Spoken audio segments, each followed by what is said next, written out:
Здравствуйте, вам пакет нужен? Здравствуйте, да, давайте. Прочные, удобные, дешевые. Все так. А что дальше? Продукты купили, домой принесли. И все. Пакет на мусор, а потом и на полигон. И привет потомкам лет на 100. Ведь пакеты плохо гниют в земле. А есть ли альтернатива? Об этом и не только поговорим сегодня в эфире программы «Генеральная уборка». Здравствуйте.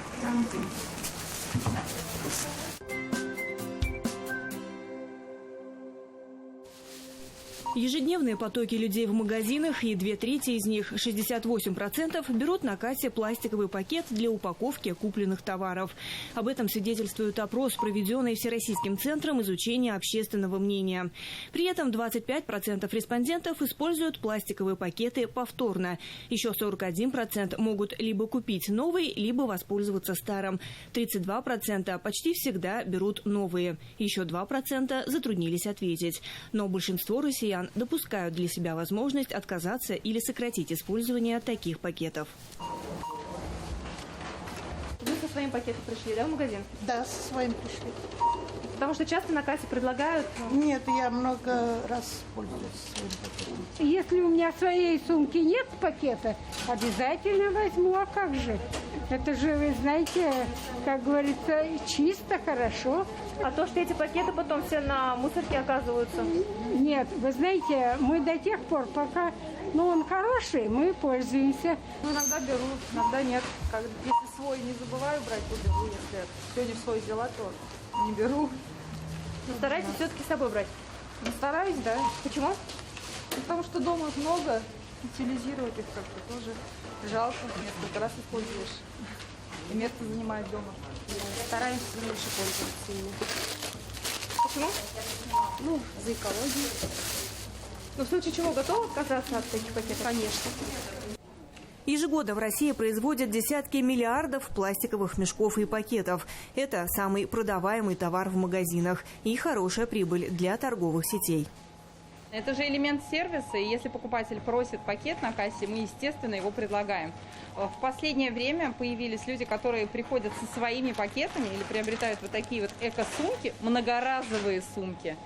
И, соответственно, они приходят за покупкой несколько раз, используя меньше тех самых пакетов.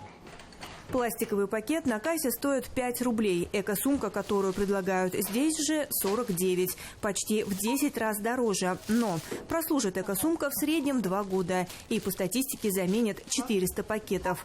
Выгода для кошелька и польза для природы очевидны. Пока же каждую минуту в мире используется 2 миллиона пластиковых пакетов. Специалисты сходятся в том, что это едва ли не самый опасный вид пластиковых отходов. С точки зрения образования отходов, действительно, пластиковые полиэтиленовые пакеты являются наибольшим загрязнителем. Сложно перерабатываем максимально загрязненный вид отходов, который преимущественно образуется у нас на полигонах и на свалках. Действительно, очень сложно отделить пакеты, они крайне загрязненные текущими видами отходов. Сократить количество пакетов в своей жизни, раздельно собирать отходы, может и непростая, но точно выполнимая задача для каждого из нас. В рамках мусорной реформы, которая 3-й год продолжается в России, во многих городах и районах Башкортостана установили специальные контейнеры для пластика, стекла и бумаги. Потом их перерабатывают.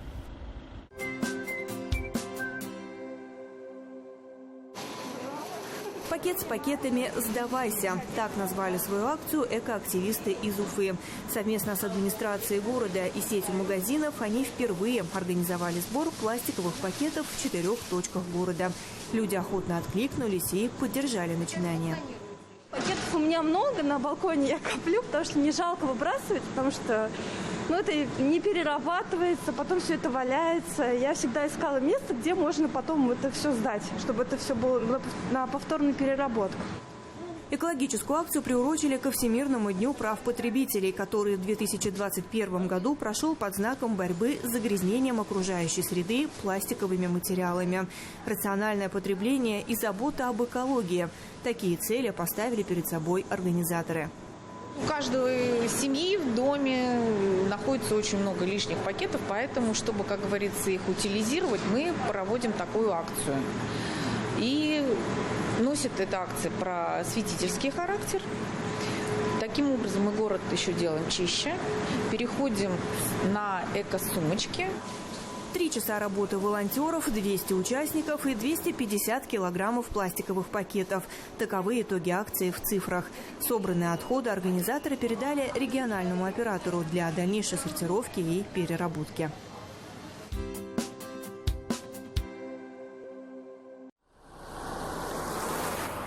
А это Баймак. Здесь находится одно из предприятий Башкортостана, где полиэтиленовые пакеты и другие отходы получают вторую жизнь. Компания «Стройлидер» на рынке продукции из переработанного мусора уже 10 лет. Перерабатываем, производим плитку, значит, песчано-полимерные люка и плитку. Но вы сами видите, вот весь мусор, который валяется, который мы прессуем, утилизируем и перерабатываем. Товар реализуется везде, в Баймаке, в Магнитке, в Сибае. С сырьем для работы особых проблем нет, оно буквально под ногами. Пустые бутылки из-под напитков и бытовой химии, различные упаковки товаров народного потребления, старая обивка от автомобилей и бытовой техники. Одним словом, полимеры. Все, что загрязняет окружающую среду, здесь превращается в полезные вещи. Пока в цехе не шумно, активный сезон начнется чуть позже. 50% полиэтилена, 50% песка. Все это смешивается и спустя несколько этапов производства превращается в готовую продукцию. В день предприятие может перерабатывать до тонны вторсырья. В готовой продукции один люк легкий, 22 килограмма сырья уходит. На средний люк уходит 29 килограмм. На тяжелый люк уходит 32 килограмма. На предприятии не скрывают, их цель – получить прибыль. Но есть важная особенность, которая отличает этот бизнес от многих других. Он помогает делать природу чище и перерабатывать отходы в полезные товары, которые пользуются устойчивым спросом на рынке. Развитие этой и многих других компаний напрямую зависит от того, как скоро люди привыкнут к раздельному сбору отходов. Ведь чем меньше будет вторсырья пропадать на полигонах, тем больше его будет на производственных линиях.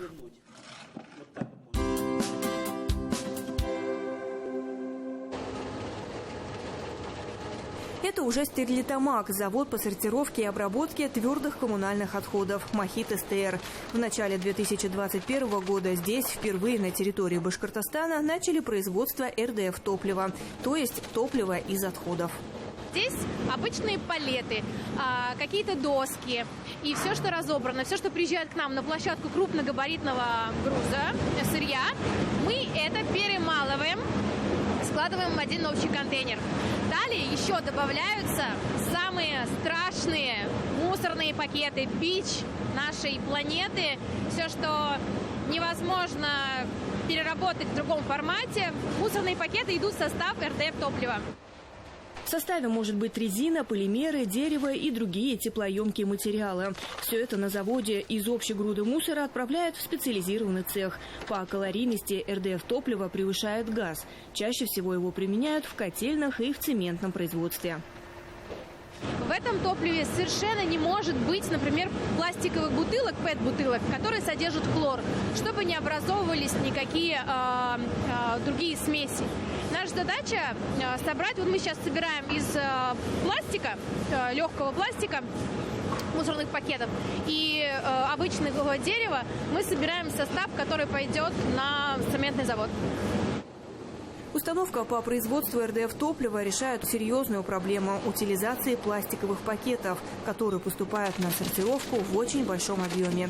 Ведь все мы выкидываем мусор именно в таких пакетах.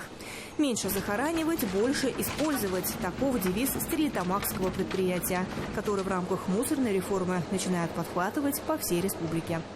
Я могу сказать, что в Российской Федерации несколько лет ведется работа по установлению расширенной ответственности производителей. Это когда плата за утилизацию пакетов либо контейнеров будет включена именно в плату производителей. Это та система, когда к рублю товара прибавляется несколько копеек платы за утилизацию. Производитель уже платит за данную утилизацию. Механизм отказа от полиэтиленовых пакетов пока определить сложно. Понятнее он будет после введения на федеральном уровне расширенной ответственности производителя. Итогом должно стать уменьшение и постепенное сведение к нулю захоронения отходов в пользу переработки.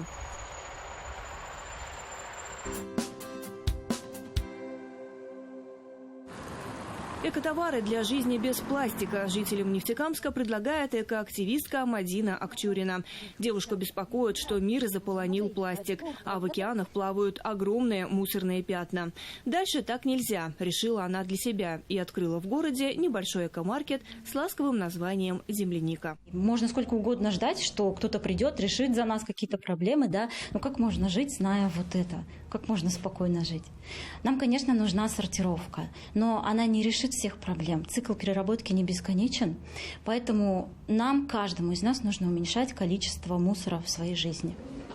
Январь 2021 года. Выставка сделана в Нефтекамске. Свою продукцию Мадина Акчурина в городском центре культуры презентовала лично главе Башкортостана Радио Хабирову. А у вас вот это семейные, да, или все-таки уже наемные люди есть, или сами шьете? Я и сама шью подругу. Вдвоем получается? Можно сказать, что ручной такой труд. Мы пропагандируем, я пишу в микроблоге своем, пропагандирую отказ от пластика. Очень люблю природу, люблю Башкирию. Хочу, чтобы вот постепенно к нам присоединялись все больше и больше людей.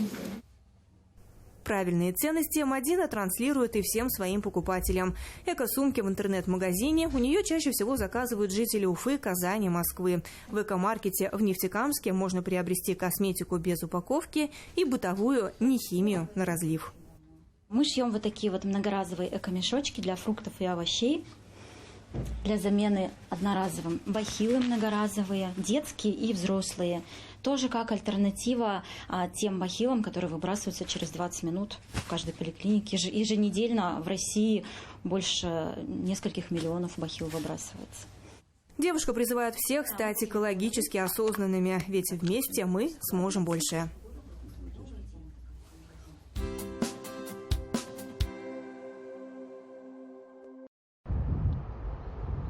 Первая страна, которая отказалась от пластиковых пакетов, это Бангладеш. Запрет там ввели еще в 2002 году после ряда крупных наводнений.